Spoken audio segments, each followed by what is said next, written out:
Friends, आज हम पल्लव भाग 8 के पाठ 4 मैं कवि कैसे बना नामक पाठ का अध्ययन करेंगे। बच्चों, आइए पाठ को शुरू करने से पहले गोपाल दास व्यास जी का जीवन परिचय देख ली। बच्चों, गोपाल दास व्यास जी हिंदी के प्रमुख साहित्यकार तथा ब्रजभाषा और पिंगल के मर्मज्ञ थे, अर्थात बहुत ही अच्छे जानकार थे। इनका जन्म 13 फरवरी सन 1915 को मथुरा जनपद के मोहम्मदपुर परासौली गांव में हुआ था, जो कि उत्तर प्रदेश में है। इनके पिताजी पंडित ब्रजकिशोर शास्त्री थे और इनकी माता का नाम चमेली देवी था। इनके पिता बहुत ही अच्छे स्वर ताल के ज्ञाता थे, यानी कि बहुत ही अच्छे जानकार थी, और उसी तरह से इनकी माता भी गीतों की अच्छी जानकार थीं। ये एक अच्छे पत्रकार, लव्य प्रतिष्ठ व्यंग्यकार, शिष्ट हास्य रस के बहुत ही प्रसिद्ध कवि और लेखक माने जाते हैं। इनकी प्रारंभिक शिक्षा पारसौली के निकट ही भवनपुरा में हुई और बाद में इनकी आगे की शिक्षा मथुरा में हुई।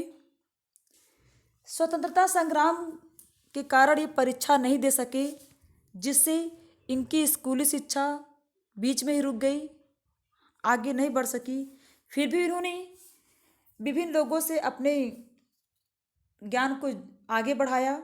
जैसे इन्होंने नवनीत चतुर्वेदी से पिंगल भाषा के शिक्षा ग्रहण किया, कन्हैयालाल से रस सिद्धांत और अलंकार का भी अध्ययन किया, वासुदेव शरण से साहित्य रत्न का अध्ययन किया, और इस तरह से इन्होंने अपने ज्ञान को आगे बढ़ाया। इनका विवाह 1931 में राजस्थान में प्रताप जी की पौत्री अशरफी देवी से हुआ था। इनके 3 पुत्र और 3 पुत्रियां हैं। गोपाल दास व्यास जी ने अपने कार्य की शुरुआत आगरा से की और 1945 से लेकर के अपने आखिरी सांस तक ये दिल्ली में ही रहे। ये ब्रजभाषा के कवि, समीक्षक, व्याकरण, साहित्य शास्त्र, रसनीति, अलंकार और पिंगल के मर्मज्ञ थे, अर्थात इन सारे के जो बहुत ही अच्छे जानकार थे। किसके किसके थे? रसनीति के थे, अलंकार के थे, साहित्य शास्त्र के थे, व्याकरण थे और ब्रजभाषा थे। इन सब के बहुत ही अच्छे जानकार थे। ऐसा माना जाता कि हिंदी में व्यंग विनोद के जनक गोपाल दास व्यास जी हैं, अर्थात हिंदी भाषा में विनोद के माध्यम से, मनोरंजन के माध्यम से लोगों पर व्यंग करना की शुरुआत इन्हीं के द्वारा से हुई, अर्थात इन्हीं को उसका जनक माना जाता है। ये सामाजिक, साहित्यिक और राजनीतिक विषयों पर भी अपने व्यंग विनोद किए हैं।